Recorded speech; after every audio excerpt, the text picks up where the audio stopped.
En ce troisième jour de CIMI, je reçois Sabine Brunel, directrice adjointe de l'OID, l'Observatoire de l'immobilier durable, avec qui nous allons revenir sur le baromètre de performance énergétique et environnementale des bâtiments.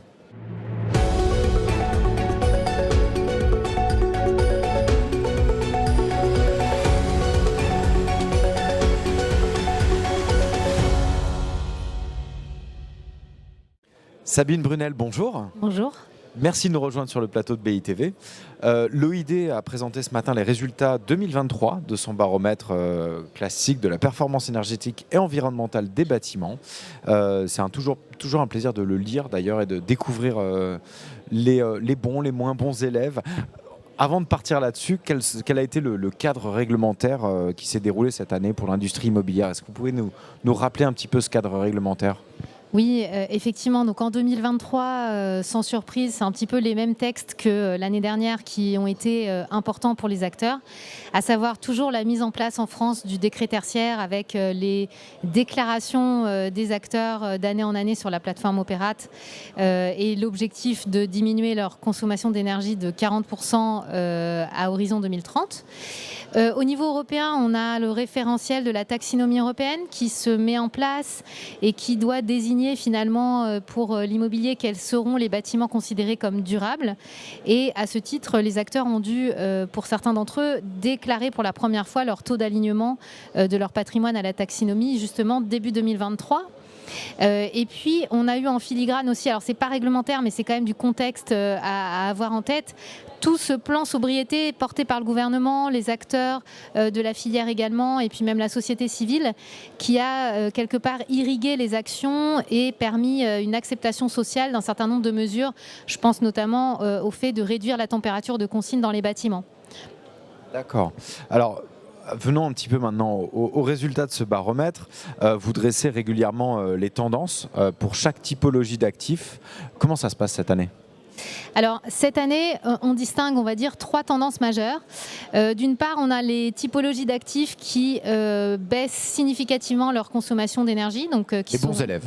Voilà, on va dire en tout cas ça s'explique. Donc ce sont notamment les bureaux et les logements.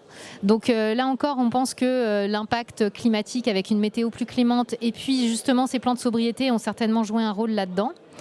Donc à l'inverse, on a 2 typologies d'actifs qui ont vu leur consommation augmenter, mais vous allez voir que ce n'est pas forcément des mauvais élèves pour autant. Ce sont d'une part les hôtels et les centres commerciaux, mais il faut garder à l'esprit que les données que nous analysons cette année étaient les premières données reprenant la suite de la crise sanitaire finalement, donc les premières données post-sortie de crise. Vous aviez ajouté ces données en 2022, c'est ça ? C'est ça, ce sont les données de l'année 2022. D'accord. Exactement. Et donc de ce fait-là, on comprend qu'à la fois la hausse des fréquentations des centres commerciaux comme la hausse des taux d'occupation des hôtels qui a été massive en 2022 avec une reprise vraiment beaucoup plus forte qu'anticipée par les experts, finalement vient complètement expliquer cette hausse des consommations qui est observée. Donc ça, c'est pour les élèves qui ont vu leur consommation augmenter. Et puis, on a les actifs de santé qui, eux, ont une baisse vraiment très légère à 1,2. Donc, on peut dire une sorte de stabilisation avec une légère tendance à la baisse. Ça s'explique comment d'ailleurs pour ces actifs de santé ? Je pense qu'effectivement sur les actifs de santé, pour le coup, ça a été des actifs pour lesquels la crise sanitaire n'a pas eu d'impact, n'a pas allégé. Il n'y a pas eu de télétravail par exemple comme pour le bureau, il n'y a pas eu d'ajustement finalement, ils ont continué à être utilisés à leur rythme de croisière. Et donc je pense que ce qu'on observe là, c'est peut-être aussi la difficulté à trouver des leviers et donc des choses à imaginer pour cette typologie d'actifs pour pouvoir accentuer des baisses. Mais en tout cas, ce qui est intéressant, c'est de bien comprendre quelle typologie d'actifs était à leur rythme de croisière cette année. Et quelque part, on peut tout à fait considérer que les niveaux qu'on observe pour les hôtels et les centres commerciaux correspondent en réalité plus à un rythme de croisière de l'activité économique normale. D'accord. Alors, on parle de sobriété énergétique, on parle de décarbonation. Les objectifs mondiaux semblent être un petit peu quand même en deçà de ce qu'était. Donc, j'imagine que vous souscrivez en tout cas à cette vision. On n'est plus du tout dans ces objectifs de décarbonation. Est-ce que vous avez des éléments de réponse, des solutions qui pourraient permettre d'accélérer, en tout cas pour l'immobilier, hein ? Alors avant d'en arriver aux solutions, peut-être quelques chiffres pour ancrer un petit peu les ordres de grandeur. Donc nous, ce qu'on observe, c'est d'année en année un rythme de décarbonation annuel à peu près à 2%. Or, cette année, les objectifs de décarbonation à horizon 2030 ont été rehaussés en France. C'est un peu la conséquence du projet européen Fit for 55 qui portait justement la hausse des ambitions européennes à horizon 2030. Donc aujourd'hui, il faudrait faire passer ce taux de 2% à 6%, c'est-à-dire tripler notre rythme de décarbonation. Donc c'est dire l'ampleur des efforts qu'il y a à fournir. Alors maintenant, en termes d'efforts, nous, ce qu'on peut peut-être préconiser, c'est d'une part de continuer à travailler sur les consommations énergétiques. C'est le premier levier.